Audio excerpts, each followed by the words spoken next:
ইলিশ মাছের মাথা দিয়ে যদি এই রকম কচুর শাক রান্না হয় গরম ভাতে, তাহলে কিন্তু পুরো জমে যাবে। আর গরম ভাত দিয়ে খেতে তো এটা দুর্দান্ত লাগে, আর খুব তাড়াতাড়িও হয়ে যায়। তো চলুন তাহলে পুরো ভিডিওটা দেখে নিন। প্রথমে আমি এখানে এই যে কচুর ডগা নিয়ে নিয়েছি, আর এখন এই কচুর ডগাগুলো আমি কেটে নেব। কচুর ডগাগুলো যেহেতু খুবই লম্বা থাকে, তো সেই জন্য আমি প্রথমে এটাকে 3 ভাগে ভাগ করে নিয়েছি। আর এখন এগুলোকে পিস পিসভাবে কেটে নিয়ে এর যে গায়ের খোলাটা আছে ওটাকে খুব ভালোভাবে ছাড়িয়ে ফেলে দিতে হবে। তো কচুর ডগার এই আঁশগুলো কিন্তু খুব ভালোভাবে ফেলে দিতে হবে। এই আঁশগুলো থেকে গেলে কিন্তু গলা চুলকাবে, তো সেই জন্য খুব ভালোভাবে আঁশগুলো আমি ছাড়িয়ে নিচ্ছি। আর এই কচু শাক কাটার সময় কিন্তু হাতও চুলকায়, তো সেই জন্য হাতে একটু সরষের তেল মাখিয়ে নেবেন, দেখবেন আর হাত চুলকাবে না। এক চুবড়ি কচু ডগা কেটে নিয়েছি, একদম এক চুবড়ি। দেখতে এতটা লাগছে, কিন্তু এগুলো যখন সিদ্ধ করবো একদমই কমে যাবে। আর আমার হাতের অবস্থাটা দেখুন, একদম কালো হয়ে গেছে দুটো হাত। তো এবার এগুলোকে ধুয়ে নেব আমি। এই যে দেখুন কচু শাকগুলো খুব ভালোভাবে ধুয়ে নিয়েছি, এখন এটাকে একটু সিদ্ধ করে নেব। তো গ্যাসে একটা কড়া বসিয়ে দিয়েছি, আর কড়াটা গরমও হয়ে গেছে। আমি কড়ার তলায় অল্প করে একটুখানি জল দিয়ে দিয়েছি। তো এবারে কচু শাকগুলো আমি এই জলের মধ্যে ঢেলে দেব।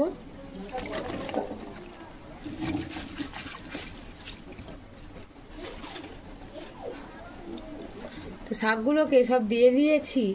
এখন এর মধ্যে দিয়ে দেব নুন আর হলুদ।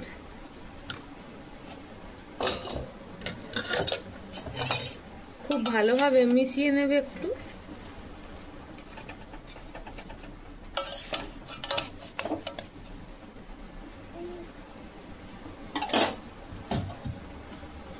আর এখন এটাকে চাপা দিয়ে খুব ভালোভাবে একটু ভাপিয়ে নেব। তখন কচু শাকটা সিদ্ধ হতে থাক, আর আমি এখানে এই যে দুটো ইলিশ মাছের মাথা নিয়ে নিয়েছি। এখন এর মধ্যে হলুদ আর নুন খুব ভালোভাবে মাখিয়ে নেব। তো খুব ভালোভাবে নুন হলুদ মাখিয়ে নিয়েছি মাছগুলো। এসে দেখুন একদমই কিন্তু কচু শাকগুলো কমে গেছে আর সিদ্ধ হয়ে গেছে, আর কতটা জল বেরিয়েছে দেখুন। এখন আর এই জলের সাথে কিন্তু কচুর যে কষটা থাকে সেটাও বেরিয়ে গেছে। তো এইভাবে সিদ্ধ করে নিলে কিন্তু আর গলা চুলকাবে না কচু শাকটা খেলে। এখন আমি এটাকে একটা চুবড়িতে ঢেলে দিলাম, আর জলটা খুব ভালোভাবে ঝরে যাবে। আর একটু খেলিয়েও দিচ্ছি যাতে করে খুব ভালোভাবে ঠান্ডাও হয়ে যায়। তো ততক্ষণ কচু শাকটা একটু জল ঝরে যাক, আর আমি এদিকে মাছের মাথা দুটো ভেজে নেব। সেই জন্য একটা কড়া বসিয়ে দিয়েছি, আর এখন কড়াতে দিয়ে দেবো তেল। তেল গরম হয়ে গেছে, মাছের মাথাগুলো এবার ভেজে নেব। তো মাছ দুটো ভাজা হয়ে গেছে, এখন তুলে নেব।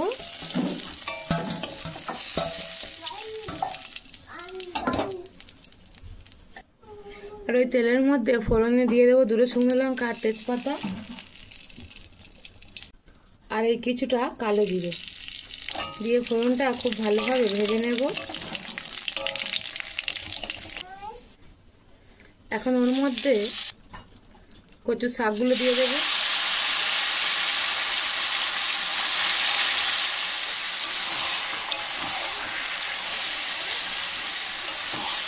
ওর মধ্যে দিয়ে দেবো হলুদ গুঁড়ো,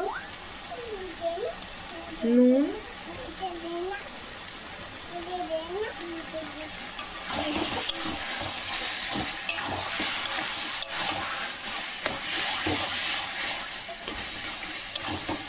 নুন আর হলুদটাকে খুব ভালোভাবে মিশিয়ে নেব।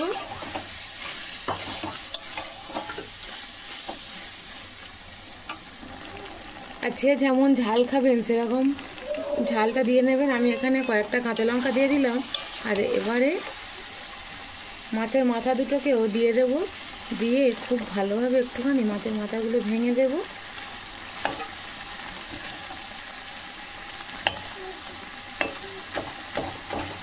এবারে জলটা একদম শুকিয়ে যাওয়া পর্যন্ত এইভাবে নাড়াচাড়া করে নেব।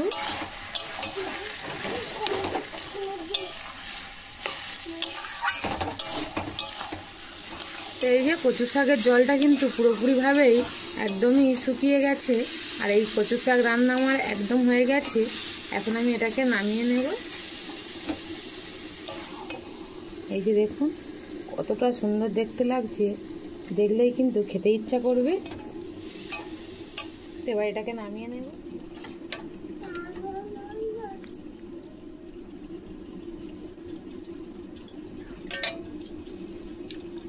তো দেখুন কত সুন্দর দেখতে লাগছে, আর গরম ভাত দিয়ে এই কচু শাক কিন্তু খেতে দুর্দান্ত লাগে। তো আপনারা অবশ্যই একবার বাড়িতে ট্রাই করে দেখবেন। একদমই সহজভাবে এবং খুবই অল্প সময় আমি এই কচু শাক রান্না করে দেখালাম। ভিডিওটি কেমন লেগেছে অবশ্যই কমেন্ট করে জানাবেন।